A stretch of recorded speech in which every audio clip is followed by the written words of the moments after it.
tac, nous revoilà. Deuxième prise. C'est ça. Alors oui, on était sur... Moi, ce qui m'intéresse, c'est qu'est-ce que tu as vécu quand tu as vu la lumière, là, d'un coup, et que tu t'es réveillé. Bon, je peux donner... Comment ça a pris place en toi? Je peux donner mon témoignage pour les gens que ça intéresse. Peut-être que ça éclairera les vidéos que j'ai fait jusqu'à présent. En fait, je me suis installé... Je suis fils d'agriculteur. J'ai fait ce que mes parents m'ont dit, ce que l'école m'a dit, c'est-à-dire surtout pas d'agriculture. Et arrivé à 30 ans, je me suis dit, bah mince, peut-être qu'en fait, il fallait que je fasse de l'agriculture. J'ai fait 15 ans d'agriculture et je me suis installé, pas du tout par passion, mais je me suis installé en agriculture en quête d'un idéal. Ouais. Et cet idéal, c'était recréer le lien entre les producteurs et les consommateurs, faire de l'alimentation saine et aller vers du collectif. Voilà. Et donc, en fait, au bout de 15 ans, cet idéal, il a été un petit peu malmené. Et puis, j'ai fini de me convaincre, je ne voulais pas y croire. Hein. J'étais enfermé dans mon boulot, je n'avais pas le temps de penser. Les années, elles défilent. Et il fallait ramener entre 2 000 et 3 000 euros toutes les semaines à la banque pour bien la nourrir. Et pendant le Covid, j'ai tilté. Il y a eu un électrochoc. J'ai vu que, en fait, juste sur une décision politique qui pouvait faire peur à tous les gens d'un coup, et puis, du coup, il n'y avait plus personne. Que, en fait, le lien que je croyais très solide avec les consommateurs, bah, en fait, ils ont annulé les marchés de plein air, ils ont dit de faire ça, ils ont dit de faire ça. Le lien, il tenait pas du tout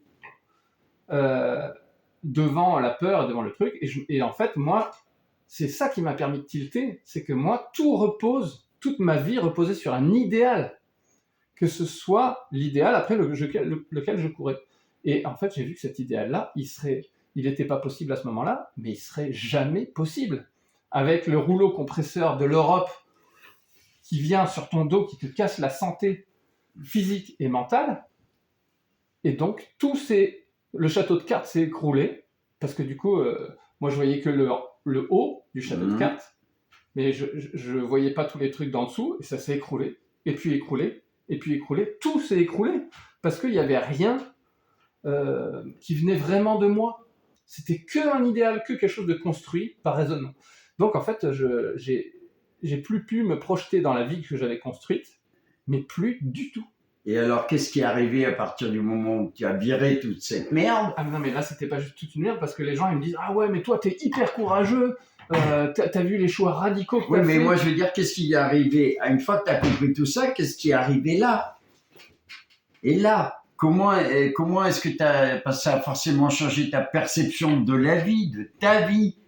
Tu vois? Donc, qu'est-ce qui est arrivé après ce déclic, je me suis mis à chercher qu'est-ce que j'allais faire et puis qui j'étais. Du coup, je me suis mis à écrire. Et bah ouais, c'est en écrivant que je pense petit à petit, j'ai pu trouver comment on dit, la lumière. Ouais. Ouais, ma voix, ma place, les choses qui m'attendaient depuis un moment, hein, qui attendaient gentiment, qui sommeillaient. Ben tu vois, moi, ce que je trouve, tu vois, par exemple, alors moi, je connais la paysannerie. Quand j'étais gamin, je fréquentais la paysannerie quand j'avais 14-15 ans. Mes potes, ils étaient agriculteurs, paysans. Donc, je sais labourer un champ, je sais faire des roues arrière avec un tracteur éventuellement. Je ne sais plus si je serais trop le faire maintenant. J'ai déjà fait véler des vaches. Je connais toute l'histoire de ça. Hein? Et donc, du coup, ça me sensibilise un peu à ça. Tu vois, par exemple, chez moi, dans mon parc de 3000 m², j'ai juste tondu des passages, mais ça fait 4 ans que je laisse la nature. Ouais. Et tu vois, tu m'as interpellé avec ton histoire de vache. J'espère que tu me l'as présentée, ta vache, après du reste. Alors, attends, raconte-moi, pourquoi je t'ai interpellé? Mais parce que le fait que ça m'a rappelé que chez moi, mes grands-parents, ils avaient une vache pour donner du lait à toute la famille, et qu'ils avaient une vache. Dans mon garage, et au fond du garage, une étable avec machin. Ouais. en fait, finalement, j'ai tout ce qu'il faut pour prendre une vache. Donc tu confirmes quand même aux auditeurs, ma vache, c'est pas une IA, elle est réelle, elle est dans le champ. Ah ben, je l'ai pas eu encore, mais on va aller la voir. Non, elle est réelle. Voilà. Et je me suis posé la question, moi, mais alors, je me prends moi par exemple, j'ai 3000 mètres carrés. Ouais. La vache, quelles sont les conditions minimum qu'il faut qu'elle ait pour que je puisse en avoir une? Est-ce que la vache, c'est un animal qui est très social et que du coup, c'est mieux si tu en as deux? Parce que si il y en a qu'une, elle est seule, elle va se déprimer. Quels sont les compléments alimentaires qu'il faut lui donner? Tu vois, il y a des vraies questions pratiques. Et ben moi, je peux répondre à ça. Et ben c'est pour ça que je viens de voir. Du coup, tu vois, je vais faire mon psy de l'autonomie. Génial. Parce que je voudrais faire une petite correction, une grosse correction pour ce que pensent beaucoup de gens de l'autonomie. Et là, on a un exemple flagrant, c'est-à-dire que tiens, bah moi j'ai un terrain, tout ça, une vache, comment ça pourrait se passer, tout ça. Et l'autonomie, c'est pas ça, selon moi. L'autonomie, c'est de se dire, c'est pas non plus, parce que je vais rajouter trois exemples, c'est pas non plus se dire, bah moi en fait je suis en ville, donc je fais ce que je peux avec ce que j'ai, et j'ai une jardinière, et je fais quand même 2-3 plants de tomates cerises, et j'ai de la ciboulette en plus. L'autonomie, c'est pas faire ce qu'on peut. L'autonomie, c'est de se dire, si jamais mon jardin, il donne pas, je vais au supermarché. L'autonomie, c'est de se dire, bah en fait, je fais comme s'il n'y avait pas le supermarché. L'autonomie, c'est ça. Et donc, ça veut dire que tu pars pas de la vache. L'autonomie, il faut que tu partes de tes besoins. Et ce serait pas mal de se dire, j'aimerais bien être moins dépendant de certaines choses. Il y en a pour qui il est hors de question que je mange des animaux que j'ai pas vu grandir, machin, quoi. Il y a des gens, ils se disent, moi, je veux pas manger de la nourriture empoisonnée avec les produits qu'ils mettent dedans. Il y en a, ils veulent se dire, moi, je veux que ce soit tout en bio. Il y en a, ils veulent se dire, moi, je veux plus, je boycotte les grandes surfaces ou comme machin. Donc, en fait, chacun sa sensibilité et chacun la direction qu'il veut prendre. Mais du coup, elle commence ici, l'autonomie. Elle commence à se dire, bon, bah, je vais me donner les moyens de mes valeurs et de ce que je pense. Et du coup, c'est de là qu'il faut partir. Alors, moi, je le fais d'une certaine manière. Tu vas me dire si c'est de l'autonomie, mais au vu de ce que tu décris, ça en est. Moi, j'ai eu une période dans ma vie où je gagnais bien ma vie, comme toi, là, quand je faisais l'Indus en vidéo, c'était très, très bien. Et là, maintenant, je suis au RSA et je vis avec 550 balles. Et en fait, je suis très content parce que ça me donne beaucoup de temps pour faire ce que je veux faire. Maintenant, j'ai 60 ans, donc France Travail, vous excitez pas, hein. Je suis quand même vieux, donc je ne vais pas aller courir faire des pizzas non plus. Méfie-toi, parce que l'âge de la retraite recule plus vite que tu ne vieillis. Oui, mais en même temps, je m'en fous, parce que c'est pas ça que je regarde. Tu vois. Moi, ce que je regarde, c'est que finalement, mon autonomie, c'est d'avoir réduit mes vrais besoins. Les fringues, je les achète sur les vides-greniers. Tu vois, les choses importantes, dès que je peux acheter des trucs d'occasion, je le fais. Donc là, il y a une et je me passe au maximum des trucs inutiles. C'est que pour gagner en autonomie, quand on parle de l'argent, parce qu'on ne peut pas s'en passer à 100%, quand tu regardes, si tu voulais avoir un petit peu plus d'argent pour aller un petit peu plus vite vers l'autonomie, tu vas toujours vers le plus, encore et le plus. Et tu vois, dans le monde dans lequel on vit, pour avoir un petit peu plus d'argent, à quel point ça te demande de vendre ta vie, tout ton temps.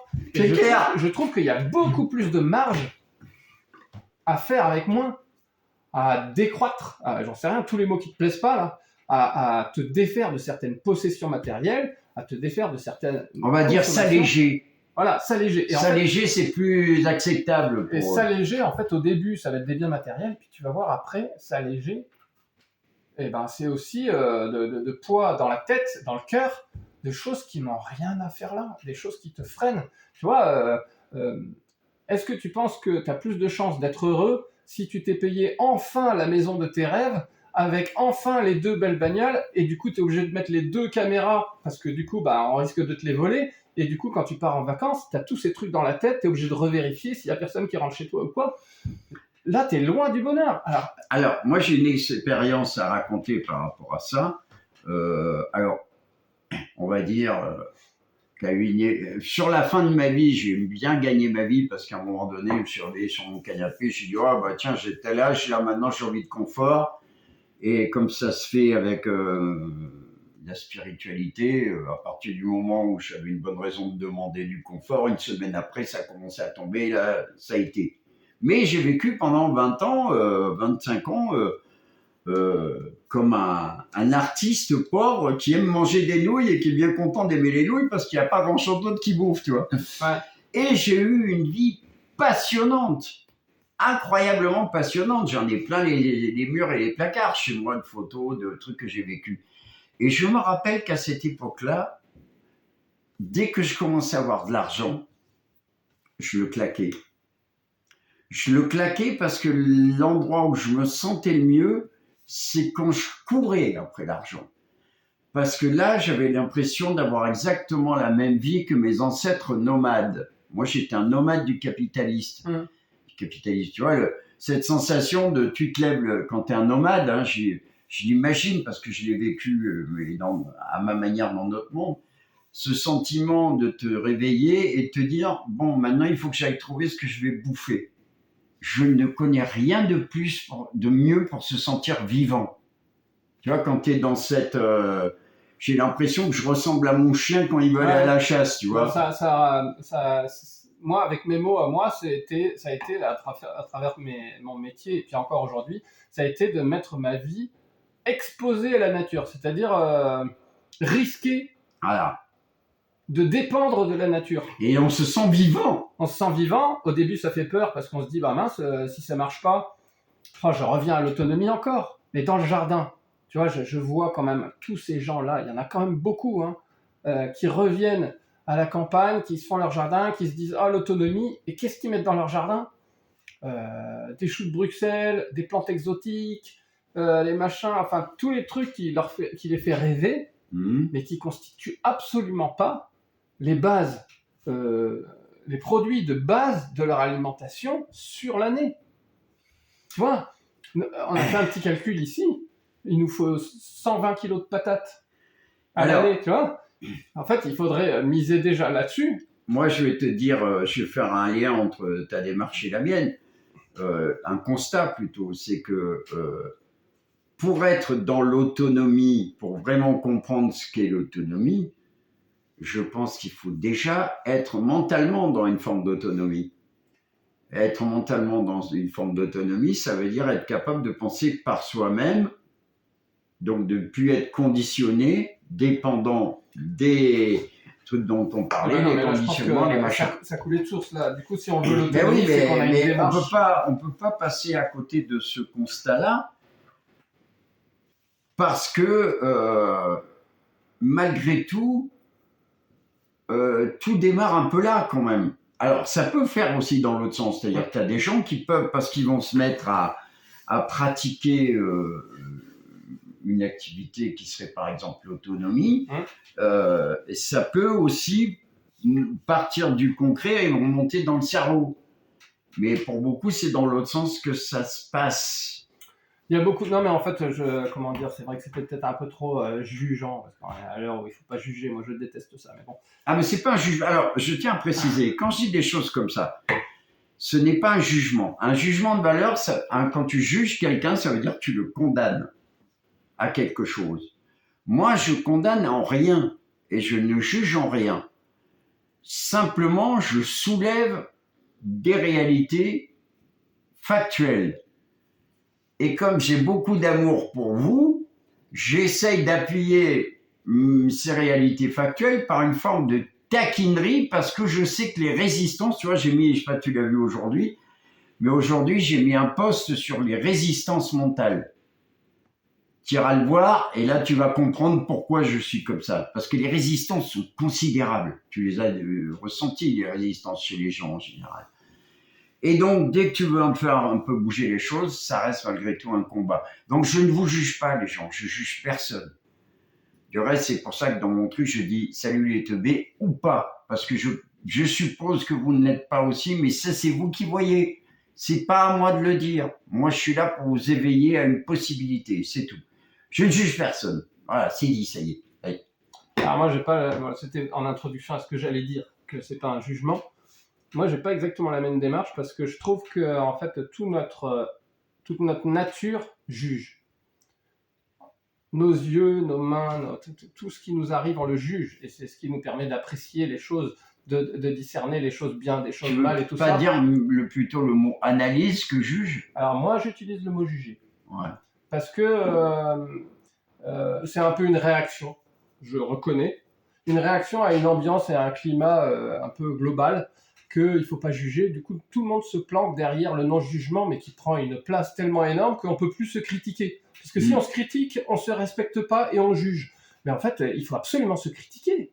Sinon, en fait, chacun va rester dans sa petite merde et sera bien heureux dans son petit truc. Donc, en fait, moi, je pense qu'en fait, tout notre corps est fait pour juger, pour apprécier les choses qui viennent à nous, les choses qui passent sous notre nez, et même les autres êtres humains, et pour juger, oh putain, lui, il dégage un truc, et il me vide, il se décharge émotionnellement sur moi, tu vois, tu juges, tout le monde juge. Donc, tu peux peut-être le garder pour toi ou le dire de manière respectueuse. Moi, j'aime bien juger dans ce sens-là. Et pour en revenir à notre sujet, sur l'autonomie, bien évidemment qu'il ne faudrait peut-être pas juger que tout le monde y arrive par une porte différente et qu'il y a des gens qui reviennent à la campagne, qui font leur jardin et qu'en fait, ils vont peut-être commencer par des plantes exotiques et des machins et que ça va peut-être venir jusque-là. Mais s'il s'agit de donner le plus d'éléments pour pouvoir s'éveiller, pour pouvoir tilter les choses, il s'agit quand même de regarder un peu en amont de quoi on veut se détacher. Sinon, on court après encore des constructions mentales, des schémas de rêves qui ne sont pas du tout liés à un véritable besoin. Ou alors à un besoin, à un bonbon psychologique. C'est-à-dire se dire, ah, je mange ma tomate cerise de mon jardin. Ah ben, et ça, c'est un bonbon psychologique. Ça s'appelle l'ego psychologique. Ça. Mais c'est pas... mais on est un peu loin de l'autonomie. Oui, mais en fait, ce qu'il y a de bien aussi dans cette histoire d'autonomie, c'est moi je fais quand même le lien avec le rapport au mental. C'est-à-dire l'autonomie, ça veut dire, tu vois, je vais faire même un lien avec le religieux. Si tu regardes les religions, elles te disent quoi? Les religions, elles te disent, tu n'es pas Dieu, Dieu est séparé de la création.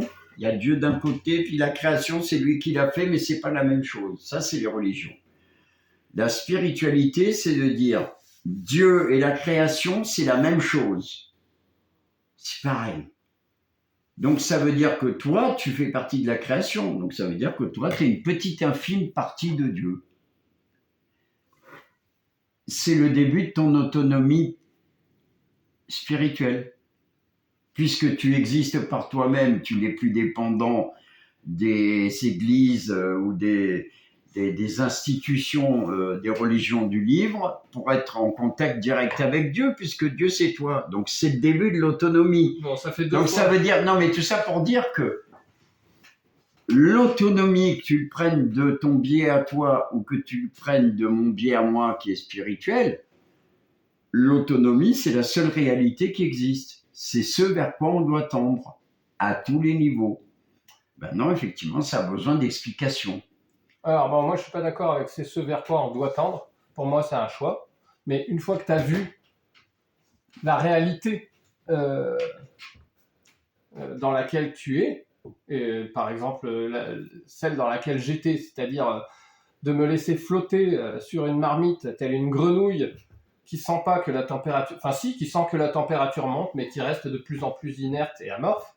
À un moment donné, quand tu vois la soupe de merde dans laquelle tu trempes, tu auras le choix peut-être d'en sortir. Vu que ça fait 2 fois que tu me tends la perche là sur les religions, je vais te dire ce que j'en pense aussi. Pour moi, je fais quand même le distinguo entre la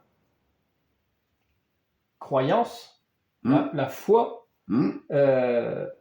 personnelle et individuelle vis-à-vis de ton Dieu et la religion des hommes. C'est-à-dire ce qu'on fait de la religion, les hommes, avec la structure pyramidale, hiérarchique, Mhm. de quête de pouvoir, Bien d'argent sûr. et tous ces travers-là.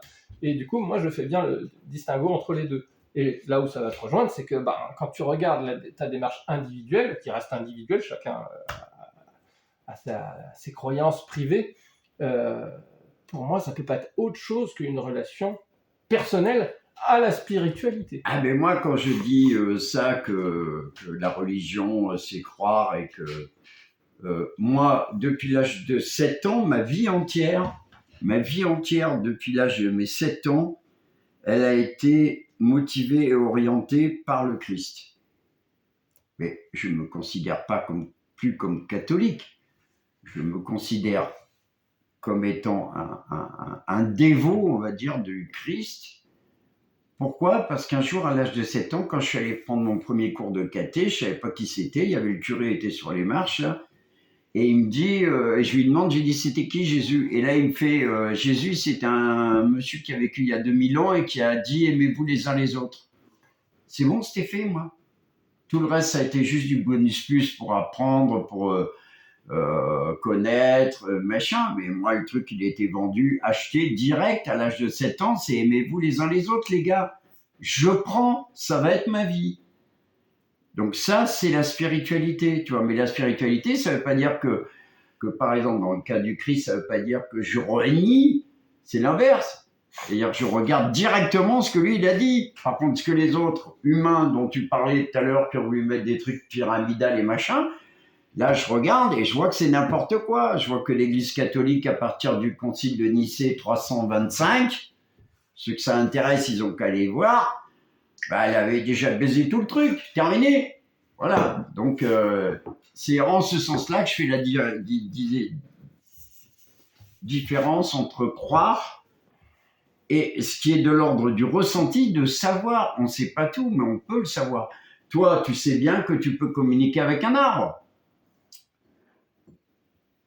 Ou pas. T'as vu tu vois, je te prends à témoin parce que du coup, on n'est pas les mêmes personnes du tout. Eh ben non, c'est ça qui est intéressant, les gens. Moi, il y a un truc. Bon, c'est vrai que j'ai pris l'habitude de. On dit la même chose. De cloisonner un peu. Mais toi, il n'y a pas de limite. C'est sans fil. Ah, mais il n'y a aucune limite. Mais alors, du coup, je vais te dire, moi, un côté qui est c'est que je mets des limites à pas mettre toute ma vie privée sur les vidéos. Donc, du coup, je suis capable de faire un petit détour par les religions, mais je mets pas ma vie privée sur la table. Mais ça, c'est pas ma vie privée, ça, c'est mon histoire. Mais ma vie privée, personne ne la connaît. Est-ce que vous savez si j'ai une meuf, un chien, un machin, un truc, personne ne sait rien. Ma vie privée, personne ne la connaît. Est-ce que tu veux comprendre ce que j'essaie de dire? Oui, excuse-moi, je me suis emballé, ça m'arrive. Voilà, et du coup, je veux pas faire une vidéo qui devienne virale à cause des prises de position sur la religion catholique. C'est pas mon truc du tout, et je me rends compte que toi, t'as pas de limite. Oui, mais parce que quand je dis ça, c'est pas une histoire je revendique rien. Je suis pas en train de dire aux gens, faites ceci par rapport à leur religion, faites cela. Moi, je revendique que dalle. Vous faites ce que vous voulez, les gars. Il n'y a aucun problème. Tu comprends Moi, bien, je parle de mon expérience parce que si vous voulez comprendre qui je suis, il faut quand même que je vous donne un peu des tuyaux, tu vois. Mais j'ai jamais de commentaires sur ça, moi. Non, tu comprends bien que si on parle de religion un peu plus approfondie, en étant un peu moins, enfin, voilà, c'est les algorithmes et les gens par la suite captent des petites parties de la vidéo qui n'étaient pas du tout le thème principal pour les pourrir, pour les descendre, pour faire le... Ça m'arrive jamais. Et du coup, moi, moi c'est des choses que j'évite. Oui, mais alors, si je puis me permettre de dire un truc, c'est justement quand on est... C'est un peu comme un comédien. Quand un comédien, il va jouer un rôle un peu comique, s'il le fait à moitié, il va être mauvais. Si tu le fais à fond, il va être drôle. Ben là, c'est un peu la même chose. Effectivement, je déballe tout mon ressenti, mais en fait, dans ce que j'ai, il n'y a aucun manque de respect. Ben, il y en a peut-être un petit sur le fait que toi, tu as tes libertés, Mais quand on est à deux à faire une vidéo, et ben du coup, Oui. il faut présumer ou alors aller tâter le terrain avec l'autre avant d'arriver avec ses grands sabots et en imposant ses libertés. Mais alors là, je te ramène à ta propre contradiction, puisque qu'est-ce qu'on a fait quand on a commencé, quand je suis arrivé, je t'ai dit comment tu veux qu'on fasse le truc, tu m'as dit pas de contrainte, chacun il dit ce qu'il a à dire. Pas de souci. C'est ce que tu m'as dit. Pas de problème. Donc du coup, moi je te signale que j'ai je suis pas à ça point quand même, j'ai posé la question avant. Mais à partir du moment où tu me dis totale liberté, parce qu'on est là, on échange et qu'on ne ment pas aux gens et qu'on leur montre l'intégralité, voilà. Donc s'il y en a qui veulent râler après la religion, machin, etc., vous viendrez râler sur mon YouTube à moi, pas sur le sien, puisque lui, il y est pour rien. Tiens, une petite, c'est bien, parce que là, il faut creuser ce truc-là. C'est que on dit des choses à un moment donné qu'on renie pas d'une généralité, mais aussi quand on connaît pas la personne, c'est aussi quand on est confronté à des situations particulières qu'on se rend compte petit à petit qu'on pouvait pas tout anticiper avant et de se dire mais je pensais pas que c'était freestyle à ce point-là, tu vois. Donc je regrette pas tout ça, mais ça n'empêche pas de on recentre, il y a pas de problème. De donner des limites après. Moi, à partir du moment où tu me dis on va éviter les sujets qui fâchent, il y a pas de problème. Si on veut parler d'autonomie, de spiritualité. Et puis peut-être approfondir de ce sens-là, c'est mon avis. C'est sûr que tu vas le critiquer, tant mieux.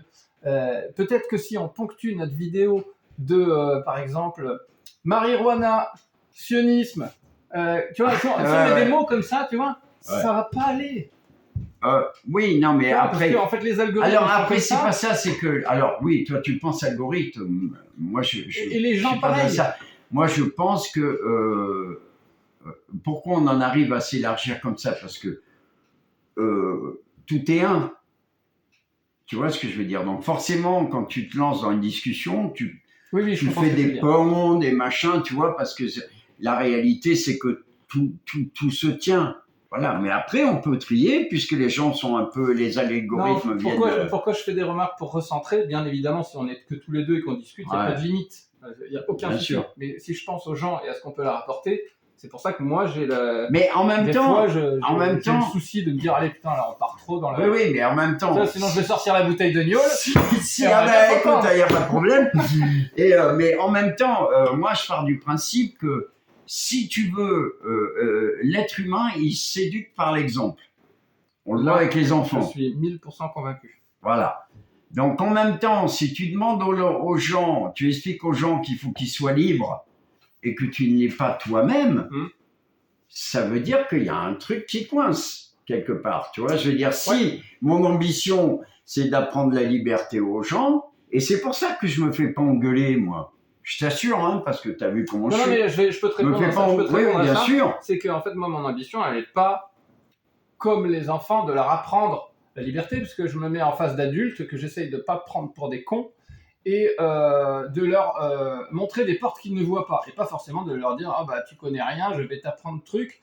Et du coup, j'ai pas la même posture qu'avec des enfants. Alors, j'ai une explication. Je suis pas psy. Non, mais il n'y a pas de souci. J'ai une explication. C'est-à-dire que toi, tu pars du principe, en fait, tu vas aller parler au mental des gens, à leur logique. Tu pars du principe que tu vas leur expliquer et que tu espères qu'ils aient suffisamment de logique pour comprendre ce que tu vas dire et au moins être capable de le voir. Ça, agrémenté d'exemples concrets, en l'occurrence du mien, parce que du coup, moi, vu que j'étais dans ce cas-là, ça ne me dérange pas. Mais je te rejoins, je parle le mental des gens. Sauf que ça, la réalité, c'est que ce n'est pas au niveau du mental que ça se passe pour que les gens y voient la lumière.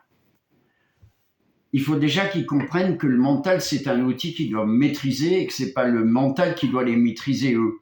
Parce que là, tu parles à des gens, 90% des gens qui nous écoutent, c'est des gens qui sont assaillis en permanence par leurs pensées.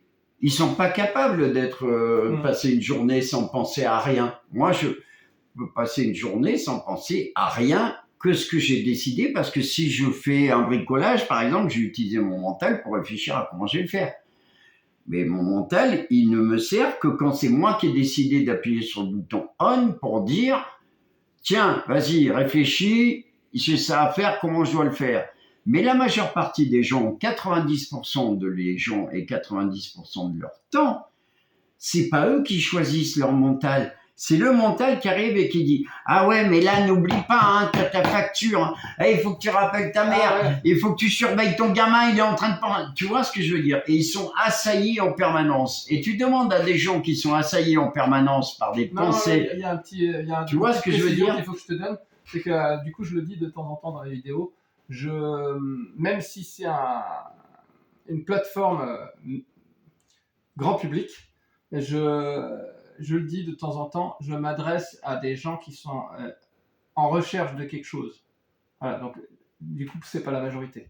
Je te le souhaite. Non, mais en fait, du coup, je le dis, alors bon, du coup, ouais. tout le monde tombe sur le truc et je me paye, j'ai mon lot. Mais en même temps, mon lot de tous ceux que tu dis là, qui vont prendre la tête par rapport à ce qu'on parle de tel sujet ou tel sujet, c'est bien que eux, leur mental, il prend le dessus. Donc ça veut dire que tu en as quand même un paquet qui ont le mental qui prend le dessus quand même.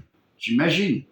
Tu vas pas me dire que tu m'as dit toi-même que les gens c'était compliqué et qu'ils avaient des résistances pour intégrer ton discours. Donc c'est bien, s'ils ont des résistances pour intégrer ton discours, c'est bien pour une raison particulière. Et pour moi, la raison, c'est que quand tu es assailli par ton mental et que tu n'as pas pris conscience que ton mental, c'était juste un outil que tu dois mettre en route quand tu l'as décidé pour résoudre un problème précis, le reste du temps, il passe son temps, ton mental, à t'envoyer des scuds dans tous les sens, des pensées dans tous les sens qui t'éparpillent, tu vois. Et c'est là où moi, j'essaye, par mes connaissances de psy et autres, quand je parle aux gens comme ça, même si ça... Alors, je suis d'accord avec toi, il va y en avoir 9 sur 10 qui vont dire « Non, mais lui, c'est bon, machin. » Mais je vais au moins réussir à en choper un à qui je vais réussir à passer à travers la barrière du mental. Mais je vais l'avoir, lui. Lui, je vais le sauver. Enfin, je vais le sauver. Je cherche pas à sauver le monde, je suis pas Jésus. Mais tu vois ce que je veux dire? C'est-à-dire que notre différence d'approche, c'est que toi, tu t'appuies sur la raison, et moi, dans mon domaine, je sais que la raison ne suffit pas parce que la raison n'est pas maîtrisée. Voilà, c'est un peu la différence. Eh bien, clairement, mais ça m'intéresse de rester là-dessus parce que ça dépend de l'intention. Ah, toujours. Voilà. Et du coup, moi, mon intention, elle se cantonne à semer des graines. Et ça suffit peut-être pas pour changer les gens, mais j'ai pas envie de les changer. Ah, mais c'est pas là. Je sème des graines, et puis après, si ça arrive en terrain fertile, tant mieux. Et des fois, mais peut-être que je fais comme toi. C'est exactement la même logique que j'ai. Je peux pas savoir chez qui je sème les graines. C'est des gens, on les connaît pas, nous, ils nous regardent. Là. Tu sais qui ils sont, machin. On sait pas. Donc on plante des graines. Mais après, je sais pas comment on pourrait dire ça. C'est que c'est comme n'importe quel mec qui plante des trucs. Il y en a peut-être un, il a une combine qui fait comme ça, et puis l'autre, il a une combine qui fait comme ça, et les deux combines marchent, mais elles marchent pas sur les mêmes graines. Tu vois, c'est pour moi, objectivement, et je respecte tout. Je comprends quand tu me dis ouais, tu te lâches trop, machin, tout ça. Je comprends, il y a pas de problème. Il y a pas de problème. Non, là, il y avait pas de on parlait juste de méthodes différentes d'approche. Oui, il y avait pas de mais c'est pour ça. Non, mais j'ai bien pris comme ça, et c'est pour ça que je tiens à préciser. On fait la même chose. Toi et moi, on fait la même chose sur des sujets différents, avec des techniques différentes. Mais on fait la même chose. On essaye de partager aux autres une expérience, un vécu qu'on a nous-mêmes, et on est juste des semeurs de graines, comme tu dis. On n'est pas en mission pour comptabiliser combien on va en sauver, combien on va... Non, on fait juste ce qu'on a à faire, comme un bon paysan. Parce que moi, je suis paysan de culture, de famille. Mes grands-parents, ils avaient des fermes. Et voilà, tu plantes et après tu espères que la météo sera généreuse et tu fais ce que tu as à faire. Je file la métaphore. Si tu es paysan, tu vois que en fonction de différents terrains, les graines que tu vas semer, parce que c'est les tiennes, tu peux pas en inventer des nouvelles. Non. Tu sèmes les tiennes. Tu as ta marque de fabrique, quoi. Et en fonction des terrains, à l'avance, tu peux regarder de loin. Ah bah celui-là, il y a déjà plein, il est déjà full, il y a déjà plein de trucs qui poussent, donc du coup, celles que tu vas semer, elles vont pas trouver leur place. Celui-là, en fait, il y a une couche dure dessus, et la graine, elle va pas réussir à rentrer dans le sol pour germer. Celui-là, il est inondé de flotte, et celui-là, tiens, il y a un petit lit de semences qui a l'air bien préparé à cet endroit-là. Quitte à semer des graines, je vais peut-être la jeter pile à cet endroit-là. Et donc, je finis ma métaphore. Oui. Ça veut dire que face à une flopée de gens imaginaires, tu vois, le grand public, tout le monde, là, tous ceux qui tombent sur cette vidéo, et ben moi je me dis que je vais pas trop me concentrer vers une potentielle majorité, je vais même pas dire la quantité, mais peut-être la moitié des gens qui sont déjà dans les premières situations, parce que je me dis qu'a priori là, il y a quand même moins de chances. Et du coup, je concentre les choses que j'envoie vers des endroits où potentiellement j'imagine que ça aurait plus de chances de lever. Alors moi, donc, tu vois, je ne m'adresse pas à la majorité, je m'en fous. Voilà, on n'est pas dans la même approche, mais c'est normal, on n'a pas la même formation de base. On ne part pas avec les mêmes connaissances. Moi, justement, le but du jeu, c'est d'être le plus large possible. Bon, pourquoi ? Là, c'est une différence. Moi, le but du jeu, c'est d'être le plus large possible. Et qu'est-ce que j'ai appris dans ma vie ? J'ai appris la puissance de la vérité. C'est-à-dire que la parole vraie, qui correspond réellement au réel, la vraie parole, elle a une énergie, elle a une force. Mais c'est plus long. C'est-à-dire que ce que je fais là, pour l'instant, là, il y a peut-être en 2 mois, j'ai 32 abonnés, c'est pas trop mal, on va dire. Et alors, peut-être que ça va monter gentiment, machin, mais qu'est-ce qui me dit que dans 15 ans, quand je serai mort, et ce que je suis en train de donner, là, va pas percuter. Donc, mon approche à moi, c'est que je n'attends aucun résultat immédiat. C'est-à-dire que je suis un généraliste, je parle à tout le monde, et ma stratégie, c'est de n'être qu'une parole de vérité. Donc, ma parole de vérité, elle va être peut-être au début, ils vont voir un pote, de dire ouais, qu'est-ce qu'il raconte, là, qu'est-ce qu'il dit, machin, et puis ils vont peut-être écouter 2-3 fois d'autres posts et machin. Puis un jour, il y en a un, il va faire comme toi, là, dans ta ferme, quand t'as tilté que qu'est-ce que je fous là, quoi. Tu vois ? Donc moi, ma logique, elle est là. Je compte sur la puissance de la vérité. Donc ma seule préoccupation, c'est pas de savoir à qui je vais parler, quel secteur je vais prendre, machin. Moi, mon travail, c'est comment je fais pour être le plus honnête possible dans ce que je dis et d'être le plus dans la vérité possible. Qu'est-ce que tu crois ? Quand je dis des trucs et que je m'emballe, dans ma tête, en même temps, je suis là, je suis en train de me dire, là, ils vont me prendre pour un cono. Là, ils vont pas aimer ça. Là, le mec, je sens qu'il y a là la moitié, ils vont arrêter le poste en plein milieu. Je le sais. Mais mon parti, c'est d'arriver à ce qu'à un moment donné, ils comprennent, je vous embrouille pas, les gars. Je vous parle d'une réalité, pas d'une vérité, parce que pour moi, la vérité, c'est un point de vue. Tu vois, t'as ta vérité, moi j'ai la mienne. Sur n'importe quel sujet, on peut avoir des vérités différentes. Maintenant, sur de savoir si le ciel est bleu ou s'il n'est pas bleu, là c'est une réalité, il est bleu. Après, tu peux dire qu'il est bleu ciel, moi je peux dire qu'il est bleu foncé. Mais la réalité, c'est la réalité. Donc c'est la différence qu'il y a d'approche entre nous. Alors, c'était juste de la voilà. Et c'est très bien. Parce que si tu veux, le but de cette rencontre-là qu'on a là, elle est simplement aussi de montrer aux gens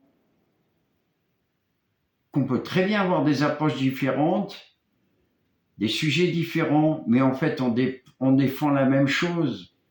On défend le bien-être de l'être humain. Tu vois, moi, le truc qu'on a commencé là, j'ai envie de le continuer, ça. C'est-à-dire que je vais aller brancher d'autres personnes, si elles sont dans le coin, j'irai les voir. si elles sont loin, on se fera des trucs en télévisionnage ou machin.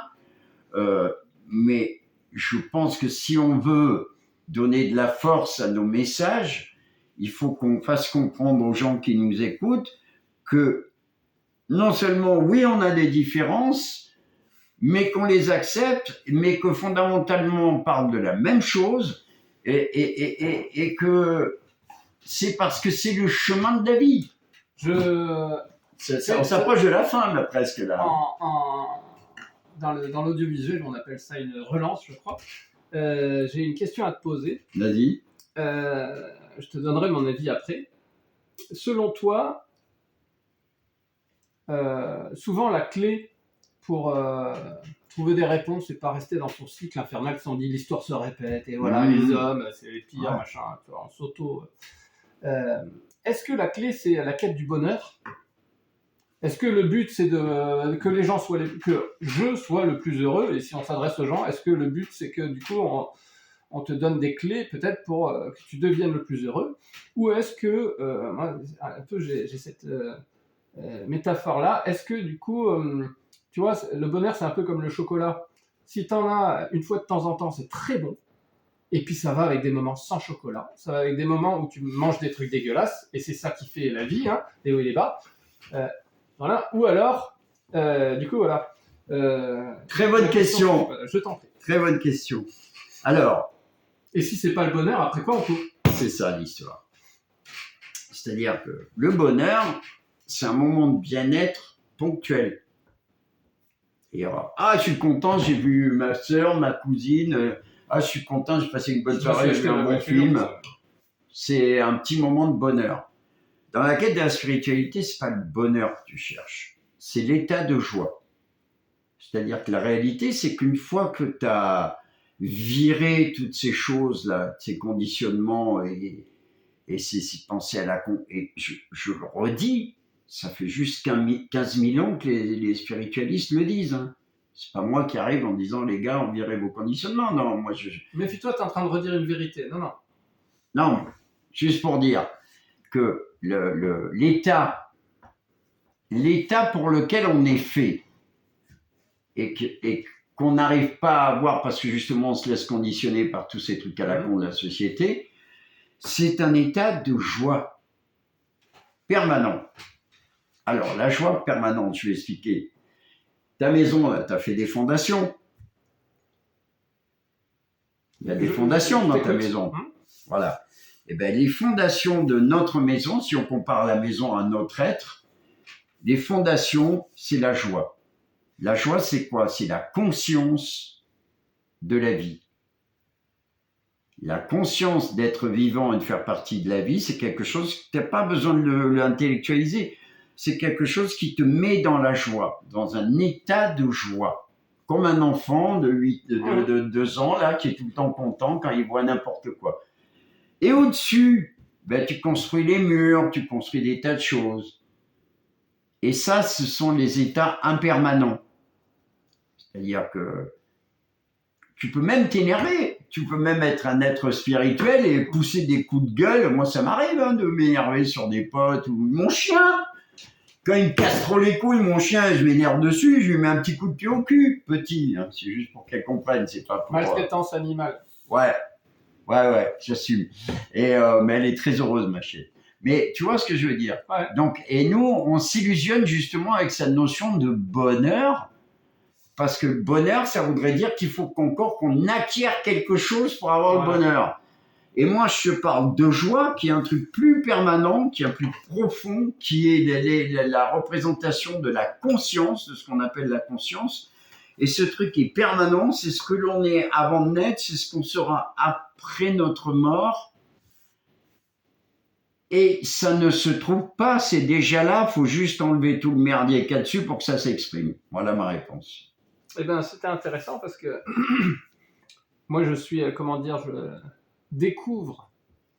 Je me suis mis en quête depuis quelques années de partir à la recherche de la nature humaine. Parce que je trouve que ça éclaire et ça donne... Ah bah oui. C'est quelque chose qui est immuable, qui est constant depuis que l'homme existe. Et pourtant, c'est quelque chose auquel on prête tellement peu d'attention pour découvrir de quoi on est fait. Et je trouve que ça apporte beaucoup de réponses dans sa vie personnelle. Et c'est un sujet qu'il ne faut surtout pas généraliser, sinon ça perd tout son sens. Et moi, du coup, j'ai découvert que si le but, c'est pas la quête du bonheur, et que le bonheur, c'est comme du chocolat, que si on veut que ça reste aussi bon, eh ben, il n'y a qu'à se dire qu'on ne maîtrise rien, et quand il y a du bonheur, on le prend, et quand il n'y a pas de bonheur, eh ben, c'est comme ça, et quand il y a du malheur, eh ben, on le fait avec. Mais tu prends C'est un peu... Et je me suis même demandé d'ailleurs si c'était pas un petit peu comme le karma, et s'il fallait pas qu'il y ait un certain équilibre dans sa vie, si on a beaucoup de bonheur, eh ben, faut aussi qu'on soit passé par des moments très durs ou quoi. Mais bon, là, on va peut-être... Juste pour appuyer ton truc, il y a un sage indien, on lui disait c'est quoi le sens de la maladie? Il lui disait faut bien payer vos impôts. Voilà. Moi, je suis malade, là, j'ai des trucs, c'est juste que je paye mes impôts, mais j'ai bien pris avant, j'étais gâté. Très bon celui-là, très bon. Tu vois. Alors voilà, oui, on peut rester sur ça. Et du coup, c'est intéressant parce que venant de ce monde-là, capitaliste, enfin sortant, j'étais encore englué jusqu'au cou, hein, avec des emprunts, des machins, des trucs. Je me suis dit, attends, mais merde, si le but c'est pas le bonheur, parce que là tu t'effondres. Si le but c'est pas le bonheur, alors que tu as couru toute ta vie pour faire plein d'argent, pour enfiler 95% à la banque, et puis se dire, avec les 5%, je vais essayer d'être heureux, qu'est-ce que je vais pouvoir acheter, tout ça. Si le but c'est plus ça, là c'est l'effondrement total. Alors, je vais te dire, c'est une image, hein. C'est un peu plus que ça encore, mais pour faire quelque chose de simple et quelque chose qui peut orienter les gens, moi ce que je dis, c'est que le but de la vie, c'est de finir la création. Dieu a créé l'univers, voilà. Bon, même si c'est lui, bon, on ne va pas rentrer dans ces détails-là, mais on n'est pas fini. Nous, on n'est pas fini parce qu'on n'a pas fini de se créer, parce qu'on sera fini. C'est comme une sculpture. Un sculpteur, quand il sculpte un but sur une pierre, il ne rajoute pas des trucs, il l'enlève. Eh bien, nous, notre mission en tant qu'individu, c'est de finir notre création, la création que l'on est. Et comment on finit la création que l'on est? En se libérant. Pourquoi? Parce que le résultat, c'est que ce qui reste, c'est ce que sont tous les grands sages. Ce qui reste, c'est la conscience. La conscience, c'est ce qu'il y avait avant qu'on naisse et c'est ce qui restera après notre mort. Et rechercher la conscience, ça veut dire qu'on comprend que tout le reste est impermanent. Tes pensées, quand tu seras mort, il n'y en aura plus. Ton corps, quand tu vas mourir, il va retourner poussière. Toutes ces choses auxquelles on donne de l'importance ne sont qu'impermanences. Elles passent, elles arrivent, elles repartent. Mais au milieu de tout ça, il reste quelque chose qui s'appelle la conscience, qui est notre petite part divine. La petite part de Dieu dont je parlais tout à l'heure, c'est elle qui est réellement ce que nous sommes. Et quand on la trouve, eh ben, on découvre, moi j'appelle ça la porte du monde merveilleux. Alors moi, tout mon travail que je fais, c'est essayer d'amener les gens devant la porte du monde merveilleux. Et après, ils veulent savoir ce qu'il y a dedans, et ben ils ont qu'à aller devant la porte, et quand ils y seront, ils pousseront la porte. Alors, je ne peux pas leur dire ce qu'ils vont y trouver, par contre, je peux leur montrer ce que ça donne avec ma gueule et ma joie de vivre. Ouais. Tu vois, voilà. Et ben, tu vois, alors pour te donner mon témoignage, en tant qu'autodidacte un peu novice, tu vois, en découvrant, je reprends le fil, hein, mais en découvrant que du coup, si le but, c'est pas le bonheur, et en essayant de comprendre de quoi je suis fait, donc c'est une quête de se trouver, hein, de se découvrir. Bien sûr. Ça a été de me dire, en fait, je pense qu'il y a réellement, parce que là, je pense que là, il n'y a plus grand monde qui va pouvoir douter de ça, hein. Il y a un équilibre et une guerre permanente entre le bien et le mal. Tout à fait. Sur Terre. Oui. Et là, franchement, je pense que si c'est pas assez flagrant aujourd'hui, je sais pas ce qu'il te faut. Bien sûr, mais voilà. Si. Et moi, pour avoir grandi dans une famille croyante, je fais juste un petit crochet, j'ai ce sentiment qu'on a vécu avec des générations avant nous, croyantes ou pas, hein, mais qui disaient, voilà, le bien, le mal, c'était un peu abstrait. Non, c'est pas abstrait, c'est hyper concret. Regarde les gens qui dirigent la France, regarde ce qui se passe dans le monde, et regarde, en fait, quand on revient à l'échelle individuelle, moi ça a été la démarche que j'ai fait pour moi, de me dire, en fait, je pense que notre nature, c'est d'avoir le choix. c'est qu'il y a toujours un équilibre. Et individuellement, je dis tu, mais je l'ai pareil, tu auras toujours le choix à discerner, c'est pour ça que je reviens toujours à la raison, Oui. tu auras toujours le choix d'aller prendre la voie du bien et la voie du mal. Et tu le sais parfaitement. Sauf que l'école t'aura pas du tout appris à te faire confiance. Et du coup, t'attends qu'il y ait quelqu'un qui dit c'est quoi qui est bien, c'est quoi qui est pas bien. Et en fait, si tu reviens à la raison, eh ben, tu vas avoir le choix. Et je trouve que en permanence, dans la vie, on est confronté à ces choix-là. Et chacun est libre de choisir la voie du bien et la voie du mal. Et tout à fait, sauf que tu finis juste. Et du coup, pour moi, la réponse que j'ai trouvée, si c'est pas le bonheur et si c'est pas le malheur, et si c'est pas ça la quête, pour moi, c'est d'aller comprendre sa véritable nature. Et pour moi, si on choisit le côté du bien, bah c'est qu'on est tous faits pour s'aimer. Moi, c'est ma conclusion. Alors, je vais même aller plus loin que toi. Et qu'on a le choix de pouvoir faire l'inverse. Aussi. Voilà, les deux voies sont possibles et que bah, les deux... Sauf que, comme tu l'as dit, tu choisis avec ta réflexion, ton mental réfléchi. Et donc, ça veut dire que si tu veux l'utiliser, cet outil, comme il faut, eh ben, il faut être... Le travail qu'il y a à faire, c'est de se déconditionner, ce que tu as fait dans ta vie. Ouais, ça, c'est long. Ben oui, mais après, long ou pas, tu as des gens qui peuvent d'un coup boire la Vierge et d'autres, il leur faut une vie entière. Donc on verra. Ben, en attendant, on va conclure là-dessus. Ben, en attendant, nous, on va continuer à partager les choses qu'on a à partager. Et puis ceux qui voudront le prendre, ils le prendront. Et puis les autres, ben, ils font ce qu'ils veulent. Exactement, c'est gratuit. Mais on vous aime. Alors, ben, je finis mon truc à moi. Salut les teubés. Ou pas, yeah. Mais ça, c'est vous qui voyez. Voilà, comme ça, c'est bien clair. Hein. J'insulte personne. Moi, c'est vraiment fâche avec personne. Moi, je vous laisse supposer une possibilité. Voilà, ben, c'était bien. Hein. Ouais, mon chouchou, je suis content. Mon mantra à moi, c'est bonne journée. C'était cool. Bye. Génial. Eh ben, on est pas mal. Tu vois, je pense.